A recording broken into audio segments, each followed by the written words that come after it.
the first to know. Nsem-Pii TV. The Apex Court of Ghana, the Supreme Court, had a ruling about regarding the Speaker of Parliament's judgment and Speaker of Parliament's pronouncement on the 4 vacant parliamentary seats. After the New Patriotic Party are resumed as the majority in Parliament, and then Yehu Speaker Bagbin of Parliament, NDC minority Bibrina, so Uncle PM of Parliament, and Honorable Joe Wise, the current Speaker. That embarrassment, that avoidance of Parliament, being necessitated by the Supreme Court's ruling. And then lawyer Paul Adam Ochre at the Inchichimwaba, or said Nanka, a deal with Crapo NCA, Nanka Supreme Court, the 7-0, and Ebema Speaker Bagbin. But the only reasons are 2 persons, 2 Supreme Court judges, dissenting and say full report about China there. But in summary, and one say almost say the Supreme Court any jurisdiction say ebekasa on this matter, and as same way a High Court matter. But 5 no say as far as Honorable Afenyo Macken, this majority leader,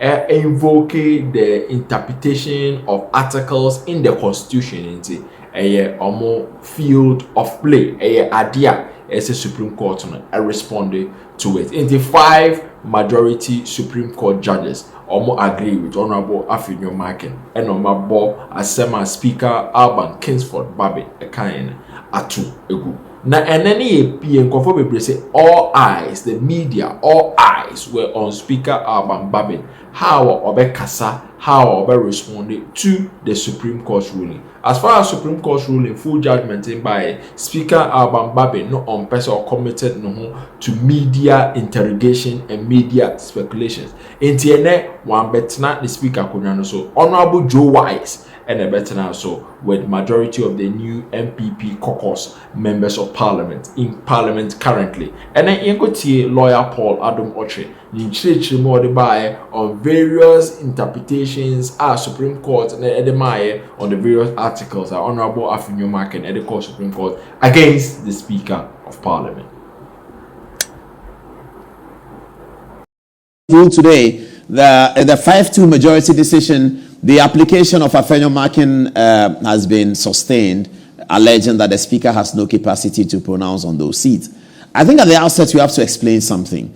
There are 2 ways in which a person can leave Parliament. There are 2 ways in which a person automatically vacates his seat according to the Constitution. Now, the person can leave the party that he's in without it being about elections of the next Parliament. So we have to understand that. So if today the NDC writes to Alban Bagbin, the Speaker, that Haruna Idrisu is no longer a member of the NDC, immediately that has triggered a by-election. If there's no by-election, 6 months to election, there's no by-election, then there will be no by-election, but Idrisu Haruna will be asked to leave the Parliament. It has nothing to do with the election. I think we are confusing the thing.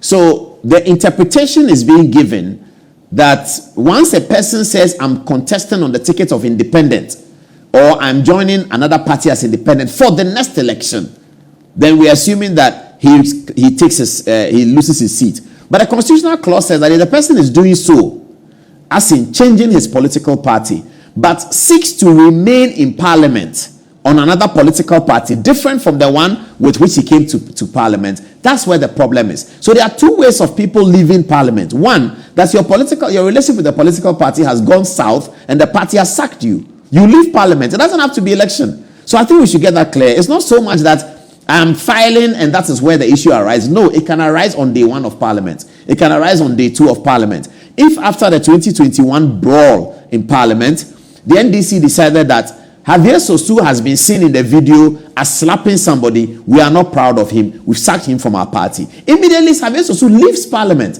It doesn't have to do with any election. I think at the outset, you have to make that clear. There are 2 ways in which people can leave Parliament. Well, several ways. One of the ways is that your political party writes to the Speaker to say that you have been fired from the party. You can go to court and challenge that you can be a member of the party. That will be difficult because it's freedom of association. And it's the party that decides whether you should be part of them or not. And according to their rules, you can go to court and say the rules were not interpreted correctly. That's entirely up to you. But that's one way in which the seat can be vacant under Article 99 when the party has sacked you.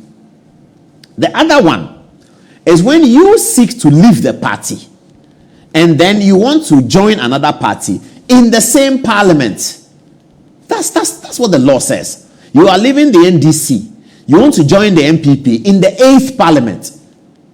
You are leaving the NPP. You want to join the NDC in the 7th parliament. In the same parliament that you came in as NDC, 7th, 8th, 6th, 4, we name the parliament. In that same parliament, you want to change to another party and remain in the same parliament. That one is what the constitution says that you cannot do that. If you do that, your seat is automatically vacant. It is this rule that the speaker interpreted that because the people have came into parliament as MPP or NDC, now they say they want to be independent. When did they say they want to be independent? They haven't said they want to be independent. Technically, that's what is correct. They have not said they want to be independent. They continue to sit where they sit as NDC or MPP. They have not said that they want to be independent and remain in the same parliament. That's the catch phrase. Remain in the parliament. I thought that was quite simple, and I think it's not very complicated. They want to remain in the same 7th parliament that elected them on the ticket of MPP. They want to remain in the same 7th parliament. Now they want to be NDC. That's what the constitution is prohibiting. That's what is prohibiting. It's not prohibiting a person who is sitting in the 7th parliament and is saying that when I come to the 8th parliament, I think I want to join NDC. This is my people that I'm not sure. I have to join NDC. I'm going back to tell my constituents that I'm not running for parliament on NPP ticket again. I'm running on NDC in the next parliament. But as far as this parliament is concerned, I remain in the NDC. I'm sitting by Muntaka. I don't want to move. I'm here. But in the next parliament, I want to go to the NPP. Now, the processes for the next parliament begins before the expiration of this parliament. So if I go and file something in electoral commission, it is evincing an intention about the parliament yet to be. You are evincing an intention about the parliament yet to be. How can anybody interpret that as leaving your party and seeking to remain in the same parliament? I don't understand this. Unless such people want to do propaganda. There's also Michael Quay, and I'm presenting this as a defense for Michael Quay.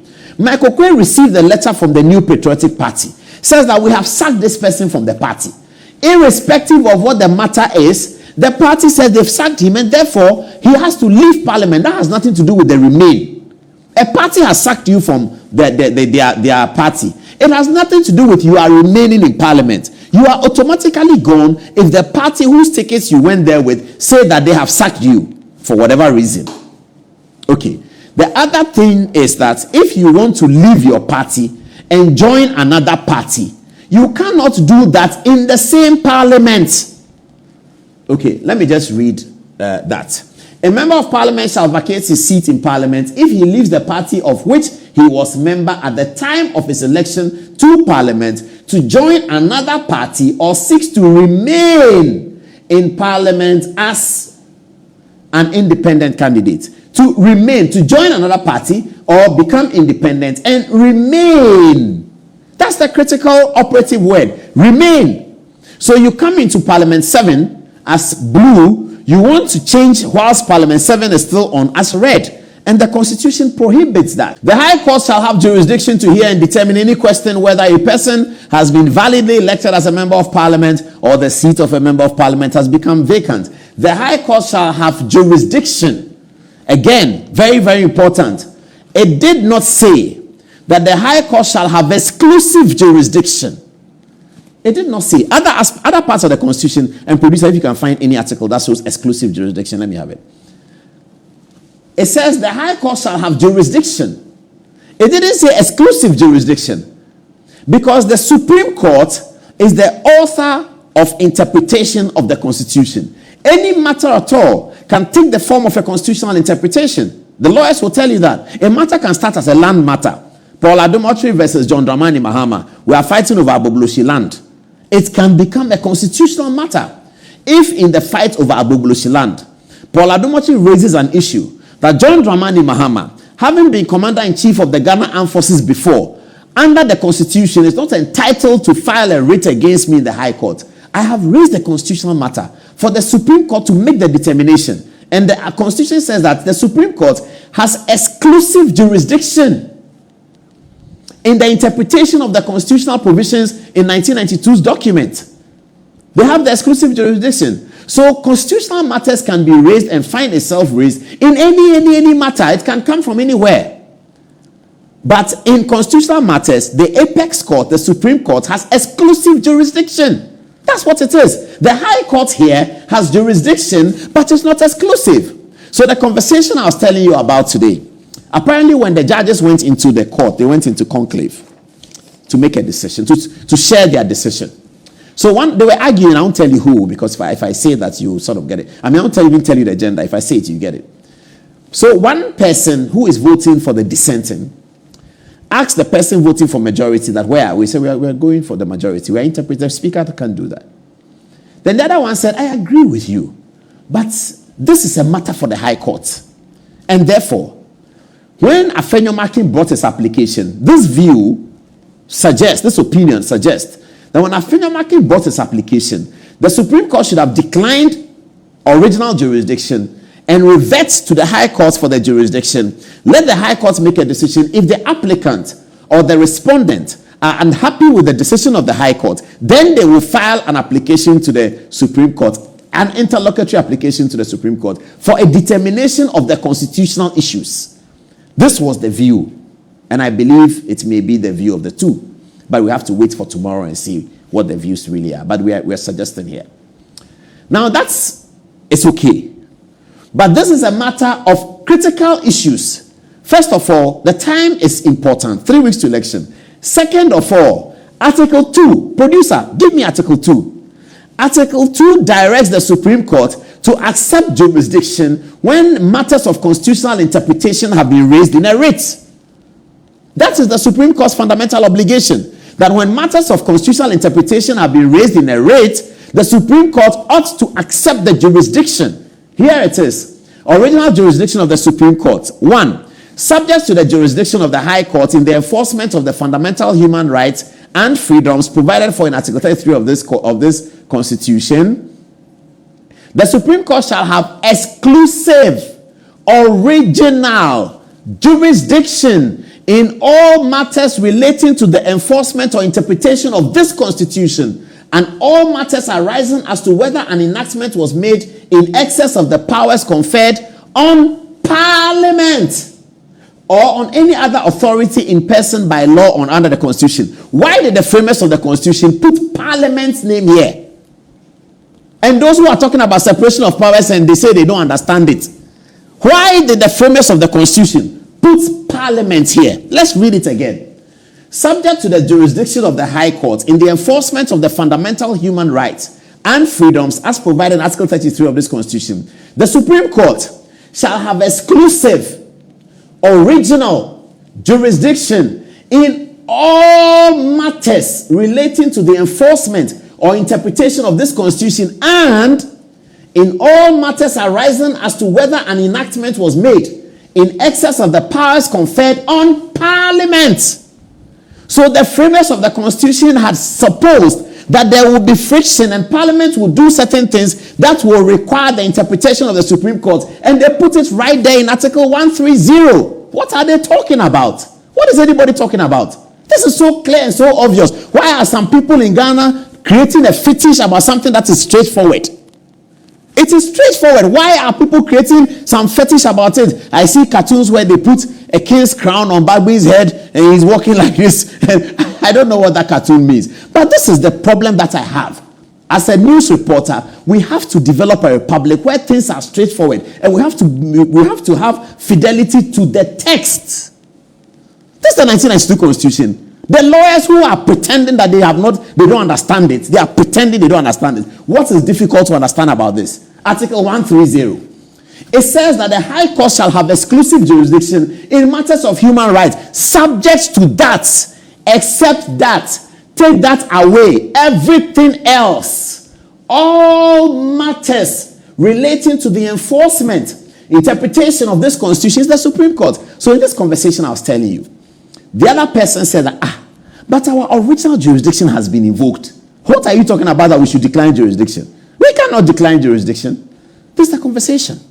And tomorrow we'll see what the reasons are to know whether our guess was right or wrong. But now we have a 5-2 decision. And this is the matter. So the people who voted for the 5, I guess, thought that the Supreme Court's original jurisdiction has been invoked. Can the Speaker do this, that? The answer is no. The Speaker cannot do this, that, and that. The answer is no. Why should we go to the High Court for the High Court to tell us when the Supreme Court has the power so to do? The Supreme Court has the power to do that. Why must the High Court tell us? What's the point? I don't get it. Article 130, all of you young students, read it. Take your constitution. Those who have the miniature yellow one, take it. Look at Article 130. It's there. It is entitled the original jurisdiction of the Supreme Court. That's the title, original jurisdiction. It shall have the original jurisdiction in all matters. So how can any Supreme Court judge decline jurisdiction when the original jurisdiction of the court has been invoked under Article 2? I don't get it. Justice Bagbin used to talk about this all the time. He was a personal friend of mine. I used to go to his house at Rage. I think he's still alive. He doesn't live there anymore. But at Rage, near the passport office, I'll go to Bagbin. I'll leave Makola, drive to Bagbin's house, climb upstairs, sit with him till when I don't have good evening. And I sit with him throughout the night. And I've been talking. Justice Bagbin, at that time, he was past 80. He was talking to me about law. And one of his passions was the original jurisdiction of the Supreme Court, that when it is invoked, the Supreme Court must deal with it. A person who alleges that an enactment or anything done contained or done under the authority of that or any other enactment or any act or omission of any person is inconsistent with or is in contravention of a provision of this Constitution may bring an action in the Supreme Court for a declaration to that effect. Article 1B. If a person feels that anybody has done anything in contravention of, in excess of his power, etc., etc., that person can bring an action to the Supreme Court for a declaration to that effect. How can the Supreme Court, when this jurisdiction is invoked, then say that I don't have jurisdiction, it should revert to the High Court? The only matter under the Constitution where the Supreme Court would have to revert to the High Court clearly is provided for in Article 131, says subject to the jurisdiction of the High Court in the enforcement of the fundamental human rights. So if I'm suing on fundamental human rights, Article 33, the Constitution requires me to go to the High Court. There, the High Court has been given a sort of exclusive jurisdiction. Any other matter, it says that all matters relating to the enforcement and interpretation of the Constitution, including the powers conferred on Parliament. Separation of powers. It was a book written by Montesquieu, 1778. It's called Esprit le Loi. And in separation of powers, Montesquieu is not talking about separation of powers so that the powers don't talk to each other. I mean, once you read separation of powers, you will come to the conclusion that there's no separation of powers. Political scientists, do you agree with me? Once you read a theory of separation of powers, you will actually come to the conclusion that there's no separation of powers. Because Montesquieu then whines in his theory and comes back to say that he is not suggesting that there should be, there's a word he uses, watertight separation. That's the expression Montesquieu uses. That he's not talking about a watertight separation. He is talking about a way in which they can collaborate. And he cites the American Constitution as one of the best ways in which you have separation of powers, checks and balances. He talks about the separation of powers under the American Constitution, implemented in how the parliament votes at a different time from the president. Americans elect their parliament at a different time from the president. So, however, that during the time of the presidential election, 1/3 of Senate is up for election.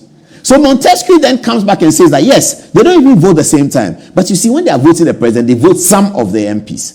And that the president is the executive, the judiciary is the judiciary, but the president will nominate the Supreme Court judges. After he has nominated them, the Supreme Court judges will have to go to Parliament. So the Supreme Court judges in America, they are nominated by the executive, they go to Parliament for the authority, and they come and sit as a third arm of government.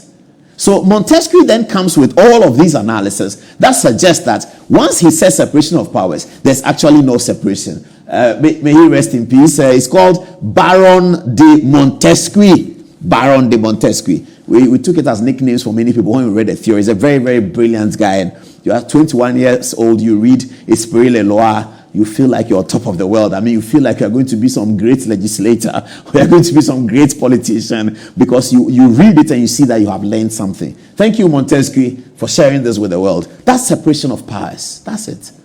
There's no separation. You say separation of powers and you come around to it.